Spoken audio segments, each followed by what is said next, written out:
रामू करीब 30 साल का, दुबला पतला लेकिन मेहनती इंसान था। उसके पिता की मौत बचपन में ही हो गई थी और माँ बूढ़ी हो चुकी थी। घर में सिर्फ वही कमाने वाला था। हर सुबह सूरज निकलने से पहले ही वो कुल्हाड़ी उठाकर जंगल की तरफ निकल जाता। गांव वाले कहते थे, रामू जरा संभल के जाना, जंगल अब पहले जैसा नहीं रहा। रामू हंस देता। अरे काका, डरने से पेट नहीं भरता। लकड़ी नहीं काटूंगा तो माँ क्या खाएगी। लेकिन सच ये था कि पिछले कुछ महीनों से जंगल को लेकर अजीब अजीब बातें फैल रही थीं। भाई, कुछ लोग बताते हैं कि रात में उन्होंने लाल आंखों वाली परछाई देखी है। हाँ भाई, कई लोग कहते हैं पेड़ों के बीच से किसी के रोने की आवाज सुनाई देती है। पर सबसे डरावनी बात सुन, गांव के कई जानवर अचानक गायब हो रहे हैं। एक दिन गांव का सबसे बहादुर आदमी शंकर पहलवान भी जंगल से डर के मारे भागता हुआ आया। उसके चेहरे का रंग उड़ा हुआ था। वहाँ कुछ है। बस इतना बोलकर वो बेहोश हो गया। उस दिन से गांव में दहशत फैल गई। उस रात रामू को नींद नहीं आई। बाहर तेज हवा चल रही थी। तभी उसे दूर जंगल से कुछ सुनाई दिया, जैसे कोई दर्द में कराह रहा हो। रामू उठकर बाहर आया। चांद पूरा था, लेकिन जंगल के ऊपर अजीब सा अंधेरा छाया हुआ था। बेटा, आज मत जाना जंगल, मेरा मन घबरा रहा है। रामू पहली बार चुप हो गया, पर अगले ही पल बोला, अम्मा, एक दिन नहीं जाऊंगा तो कल भूखे मरेंगे। भगवान का नाम लेकर जाता हूँ। जंगल के अंदर आज माहौल कुछ अलग था। पक्षियों की आवाज नहीं थी। पत्तों में हवा की सरसराहट भी जैसे रुक गई थी। रामू एक पुराने बरगद के पास पहुंचा। जैसे ही उसने कुल्हाड़ी उठाई, रामू, वो डर के मारे पलटा। कुछ नहीं था और अचानक सामने आया एक विशाल साया, करीब 8-9 फीट लंबा, नीली चमड़ी, लाल चमकती आंखें और लंबे नुकीले दांत। वो कोई इंसान नहीं था, वो था राक्षस। राक्षस ने भारी आवाज में कहा, क्यों काट रहा है मेरे जंगल के पेड़, इंसान? रामू के हाथ से कुल्हाड़ी गिर गई। घुटने कांपने लगे। उसकी जुबान जैसे सूख गई। मैं तो बस लकड़ी। राक्षस धीरे धीरे उसके पास आया। हर कदम से जमीन कांप रही थी। लकड़ी नहीं, तुम हमारी जिंदगी काट रहे हो। रामू को लगा अब उसका अंत आ गया, पर तभी राक्षस रुक गया। उसने रामू को गौर से देखा, फिर बोला, तू डरपोक नहीं है, लेकिन मजबूर है। रामू को समझ ही नहीं आया कि ये राक्षस उसे मार क्यों नहीं रहा। राक्षस ने कहा, मैं तुझे मार सकता हूं, पर आज नहीं। अगर तू सच में जीना चाहता है तो मेरी एक शर्त माननी होगी। रामू कांपते हुए बोला, जो कहोगे करूंगा, बस मुझे छोड़ दो। राक्षस की आंखें चमक उठीं। इस गांव का एक राज है और वो राज तुझे ढूंढना होगा। रामू ने पूछा, कौन सा राज? राक्षस बोला, 3 दिन के अंदर जंगल के सबसे पुराने मंदिर में जाकर सच्चाई जान। अगर नहीं गया तो चौथे दिन तेरा पूरा गांव खत्म। ये बोलकर राक्षस हवा में धुएं की तरह गायब हो गया। रामू वहीं जमीन पर बैठ गया। पसीने से पूरा शरीर भीग चुका था। अब सवाल ये था, कौन सा राज, कौन सा मंदिर, और सबसे बड़ा सवाल, क्या सच में गांव खतरे में है? रामू धीरे धीरे जंगल से बाहर निकल रहा था। हर कदम पर उसे लग रहा था कोई पीछे से उसे देख रहा है। दिल जोर जोर से धड़क रहा था। पसीना ठंडी रात में भी बह रहा था। जब वो गांव की सीमा में पहुंचा, तब जाकर उसकी सांस थोड़ी नॉर्मल हुई। घर पहुंचते ही माँ जाग रही थी। बेटा, तू ठीक तो है? रामू कुछ सेकंड चुप रहा, फिर बोला, अम्मा, जंगल में कुछ है, कुछ बहुत गलत। माँ ने उसके सिर पर हाथ रखा। भगवान का नाम ले बेटा, ये जंगल हमारा पेट भरता है, हमारा दुश्मन कैसे हो सकता है? रामू कुछ नहीं बोला। वो जानता था, सच अगर अभी बोल दिया तो माँ डर के मारे बीमार पड़ जाएगी। अगली सुबह रामू सीधे गया दादू हरिहर के पास। हरिहर गांव का सबसे बूढ़े आदमी थे। उनकी उम्र करीब 80 साल की। आंखें कम देखती थीं, लेकिन दिमाग आज भी तेज था। लोग कहते थे, हरिहर वो बातें जानते हैं जो किसी किताब में नहीं मिलती। रामू ने सब कुछ बता दिया। राक्षस, लाल आंखें। हरिहर चुपचाप सुनते रहे। उनके चेहरे पर कोई हैरानी नहीं थी। फिर उन्होंने भारी आवाज में कहा, तो आखिर वो जाग ही गया? रामू चौंक गया। कौन जाग गया दादू? हरिहर की आंखों में डर साफ दिख रहा था। बेटा, जिसे तुम राक्षस कह रहे हो, वो असल में इस जंगल का रक्षक है। हरिहर ने धीरे धीरे कहानी सुनानी शुरू की। आज से करीब 100 साल पहले सूरजपुर गांव इतना छोटा नहीं था। हमारे पुरखों ने जंगल के अंदर एक बहुत पुराना मंदिर तोड़ दिया था। रामू हैरान हो गया। मंदिर? किसका? जंगल की देवी का। उस मंदिर के नीचे एक शक्ति कैद थी, जंगल का रक्षक। गांव वालों ने लालच में सोना ढूंढने के लिए मंदिर को जला दिया और उसी दिन से जंगल का संतुलन बिगड़ गया। रामू को याद आया, गांव में कई बार अचानक बाढ़, सूखा, बीमारी। रामू बोला, तो वो राक्षस बदला लेने आया है? हरिहर ने सिर हिलाया। नहीं बेटा, वो चेतावनी देने आया है।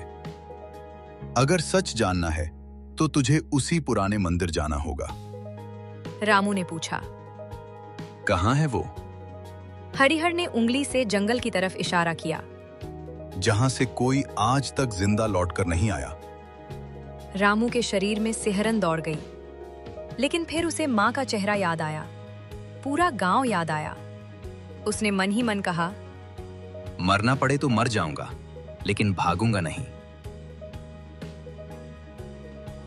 उस रात रामू सो नहीं पाया। खिड़की के बाहर फिर वही हवा, फिर वही अजीब आवाज, जैसे कोई उसे बुला रहा हो। रामू उठा, कुल्हाड़ी उठाई और बिना किसी को बताए फिर जंगल की तरफ चल पड़ा। आज उसे डर नहीं लग रहा था, आज उसके अंदर गुस्सा था। अगर सच है तो मैं खुद देखूंगा कौन सही है, गांव या राक्षस। और जैसे ही वो जंगल के अंदर पहुंचा, दूर उसे फिर वही परछाई दिखी। लेकिन इस बार रामू रुका नहीं, वो सीधा आगे बढ़ गया। अचानक सामने से वही भारी आवाज आई, तू फिर आ गया इंसान। राक्षस अंधेरे से बाहर निकला। पहले से भी ज्यादा डरावना लग रहा था और जमीन पर गिरती उसकी परछाई। रामू ने हिम्मत जुटाई, अगर तू सच में जंगल का रक्षक है तो गांव को क्यों डराता है? राक्षस कुछ देर चुप रहा, फिर बोला, क्योंकि इंसान सच सुनकर नहीं मानता, डर कर ही मानता है। राक्षस ने हाथ उठाया। हवा तेज चलने लगी और रामू के सामने खुल गया एक नया रास्ता। राक्षस बोला, ये रास्ता उसी मंदिर तक जाता है जिसे तुम्हारे पुरखों ने जलाया था। रामू चलते चलते कांप रहा था। हर पत्थर पर अजीब निशान थे, जैसे किसी ने मंत्र लिखे हों। थोड़ी दूर पर एक टूटा फूटा मंदिर दिखा, जिसकी दीवारें काली थीं। रामू ने पूछा, यहां से कोई जिंदा नहीं लौटा, फिर तुम कैसे? राक्षस की आवाज भारी हो गई। क्योंकि मैं कभी मरा ही नहीं था, मुझे कैद किया गया था। वे दोनों मंदिर के अंदर पहुंचे। रामू ने सामने देखा, एक बड़ी मूर्ति थी जो आधी सोने की, आधी पत्थर की। राक्षस बोला, ये जंगल की देवी है। जब तक इसका मंदिर था, तब तक गांव में संतुलन था। रामू ने देखा, मूर्ति की आंखों से पानी टपक रहा था। तुम लोगों ने सोने के लालच में इसे तोड़ा और मेरी आत्मा को बांध दिया। रामू की आंखें भर आईं। तो जानवर क्यों मर रहे हैं? राक्षस ने धीरे से कहा, क्योंकि जंगल मर रहा है, और जब जंगल मरेगा तो इंसान भी बचेगा नहीं। राक्षस रामू के सामने झुका। मैं बदला नहीं चाहता, मैं मुक्ति चाहता हूं। अगर तीसरी रात तक गांव वाले सच्चाई नहीं मानेंगे तो देवी खुद जागेगी। रामू घबरा गया। और अगर देवी जागी तो? राक्षस की आंखें और लाल हो गईं। तो सिर्फ जानवर नहीं, पूरा सूरजपुर नक्शे से मिट जाएगा। रामू ने कुल्हाड़ी जमीन पर रख दी। अगर इंसान की गलती है तो सजा भी इंसान ही भुगतेगा, लेकिन मैं कोशिश करूंगा गांव को बचाने की। राक्षस ने पहली बार हल्की सी मुस्कान दी। यही फर्क है तुझमें और बाकी इंसानों में। हवा तेज चली। और रामू को लगा उसके सीने से कोई भारी बोझ हट गया हो। लेकिन डर अभी खत्म नहीं हुआ था, क्योंकि अब सिर्फ एक रात बची थी। रामू सुबह सुबह गांव पहुंचा। उसकी आंखों में नींद नहीं थी, चेहरे पर डर और गुस्सा दोनों थे। गांव वैसे ही चल रहा था जैसे रोज चलता है। रामू सीधे पंचायत चौक पहुंचा। वहां दादू हरिहर, मुखिया और कुछ गांव वाले बैठे थे। रामू चिल्लाया, सब लोग सुनो, आज अगर सच नहीं माना तो कल सूरजपुर रहेगा ही नहीं। लोग हंसने लगे। अरे ये तो डर के मारे पागल हो गया है। जंगल का भूत देख लिया होगा। राक्षस वाक्षस कुछ नहीं होता। रामू की मुट्ठी कस गई। मैंने खुद देखा है, लाल आंखें, पुराना मंदिर, सब कुछ सच है। मुखिया बोला। अगर इतना ही सच है तो सबूत दिखा। रामू चुप हो गया। वो जानता था राक्षस को सबके सामने लाना नामुमकिन। रामू घर पहुंचा। माँ रामू की राह देख रही थी। माँ ने धीरे से कहा, बेटा, मुझे सब पता है। रामू चौंक गया। तुम्हें? माँ की आंखों से आंसू गिरने लगे। तेरे पिता भी उस रात गए थे जब मंदिर जलाया गया था। रामू का दिल बैठ गया। वो लोग सोना ढूंढने गए थे और लौटकर कभी पहले जैसे नहीं रहे। माँ बोली, तेरे पिता कहते थे हमने जंगल के देवता को कैद कर दिया है। रामू अब समझ चुका था, ये पाप सिर्फ गांव का नहीं, उसके अपने खून का भी। शाम तक गांव में अफवाह फैल गई। रामू पागल हो गया है। भीड़ उसके घर के बाहर इकट्ठा हो गई। ये लड़का अपशकुन है, इसी के कारण मुसीबत आएगी। इसे गांव से निकाल दो। रामू बाहर आया। अगर मैं गलत हूं तो मुझे मार दो, लेकिन अगर मैं सही हूं तो सब बच सकते हो। भीड़ चुप हो गई। डर सबके दिल में था, लेकिन सच मानने की हिम्मत किसी में नहीं। उस रात फिर हवा चली, फिर वही आवाज, रामू। रामू बाहर आया, लेकिन बाहर कोई नहीं था। अचानक राक्षस सामने प्रकट हुआ और बोला, तेरा समय लगभग खत्म हो रहा है। रामू बोला, मैंने कोशिश की पर इंसान नहीं माने। राक्षस ने गहरी सांस ली। तो अब देवी खुद फैसला करेगी। आसमान में बादल घिराए, बिजली चमकी, पूरा जंगल कांपने लगा। राक्षस बोला, कल रात जब चांद सबसे ऊपर होगा, या तो गांव माफ होगा या हमेशा के लिए मिट जाएगा। रामू घुटनों पर बैठ गया। एक मौका और दे दो। राक्षस की आवाज धीमी हो गई। मौके खत्म हो चुके हैं, अब सिर्फ परिणाम बचा है। इतना कहकर राक्षस हवा में गायब हो गया। रामू ने आसमान की तरफ देखा। उसने पहली बार भगवान से नहीं, जंगल से प्रार्थना की। अगर इंसान गलत है तो सजा मुझे दे दो। रामू को उस रात नींद नहीं आई। बार बार करवट बदलता, आंखें बंद करता, लेकिन जैसे ही पलकों के पीछे अंधेरा उतरता, वही 3 शब्द गूंज उठते, गांव को छोड़ दो। वो झटके से उठ बैठता। कमरे में सिर्फ दिया जल रहा था, लेकिन उसकी लौ भी कांप रही थी, जैसे हवा से नहीं, किसी और चीज से डर रही हो। सुबह हुई, सूरज निकला, लेकिन उसकी रोशनी रामू की आंखों तक नहीं पहुंच पाई। वो बिना कुछ खाए, बिना किसी से बात किए, सीधा मुखिया के घर पहुंचा। दरवाजा खटखटाया। मुखिया ने नींद भरी आंखों से देखा। ये सुबह सुबह? रामू बस इतना बोला, पंचायत बुलाओ आज ही। दोपहर तक पूरा सूरजपुर चौक पर जमा था।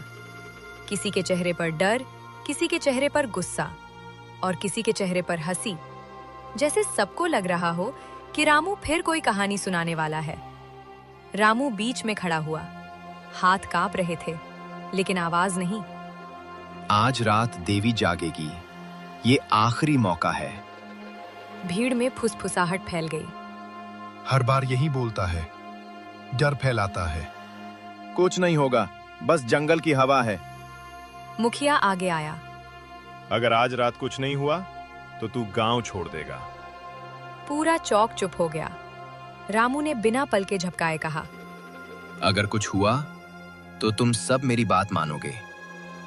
कुछ सेकंड की खामोशी के बाद लोगों ने सिर हिलाया। ठीक है। शाम होते होते हवा भारी हो गई। आसमान में बादल नहीं थे, फिर भी अजीब अंधेरा छाया था और जानवर बेचैन घूम रहे थे। रामू फिर गांव के बीच खड़ा हुआ। मैं कोई भगवान नहीं, मैं भी तुम जैसा इंसान हूं, लेकिन जंगल हमसे बड़ा है और जब वो जागता है तो इंसान की आवाज नहीं सुनता। कुछ बूढ़े लोग आगे आए। अगर सच हुआ तो हम मानेंगे। रामू ने कुछ नहीं कहा, बस आसमान की तरफ देखा। रात ठीक 12 बजे। अचानक सब कुछ रुक गया। हवा बंद, पूरा गांव जैसे सांस रोककर खड़ा था। पुराने मंदिर से हल्की नीली रोशनी निकली। पहले एक किरण, फिर पूरी दीवारें चमकने और पहली बार देवी प्रकट हुई। गांव वाले डर के मारे घुटनों पर बैठ गए। हमसे गलती हो गई। देवी की आवाज आई। माफी से ज्यादा मुझे बदलाव चाहिए। पूरा गांव रो रहा था। देवी बोली, पहली शर्त, मंदिर को फिर से ठीक करना होगा। दूसरी शर्त, मंदिर में हवन होगा, लालच नहीं, शुद्ध मन से। अगर ये 2 काम पूरे हुए तो जो जंगल में कैद है उसे मुक्ति मिलेगी। रामू ने धीरे से पूछा, राक्षस? देवी ने सिर हिलाया। रोशनी धीरे धीरे मंदिर में समा गई। उस रात पूरे गांव ने पहली बार दिल से माफी मांगी। डर से नहीं, मजबूरी से नहीं, सच में समझकर। देवी की आवाज फिर गूंजी, अगर सच में बदलना चाहते हो तो मेरे लिए नहीं, अपने आने वाले बच्चों के लिए बदलो। अगले दिन सूरजपुर बदला हुआ था। लोगों के हाथ में कुल्हाड़ी नहीं, फावड़ा था। पेड़ काटे नहीं गए, टूटे मंदिर से ही पत्थर निकाले गए। किसी ने मिट्टी लाई, किसी ने पानी, किसी ने पुरानी मूर्तियां साफ की। पहली बार जंगल से लिया नहीं गया, जो था उसी से बनाया गया। कई दिन बाद मंदिर खड़ा था, छोटा लेकिन सच्चा। हवन का दिन आया। कोई सोना नहीं, कोई दिखावा नहीं, सिर्फ एक चीज, शुद्ध मन। जैसे ही आग जली, तेज हवा चली और उसी आग से एक रोशनी निकली। वो था राक्षस, लेकिन अब वो डरावना नहीं था। आंखों में लाल नहीं, शांति थी। उसने रामू से कहा, तूने जंगल नहीं, इंसान को बचाया है। फिर वो धीरे धीरे रोशनी में बदल गया और हवा में घुल गया।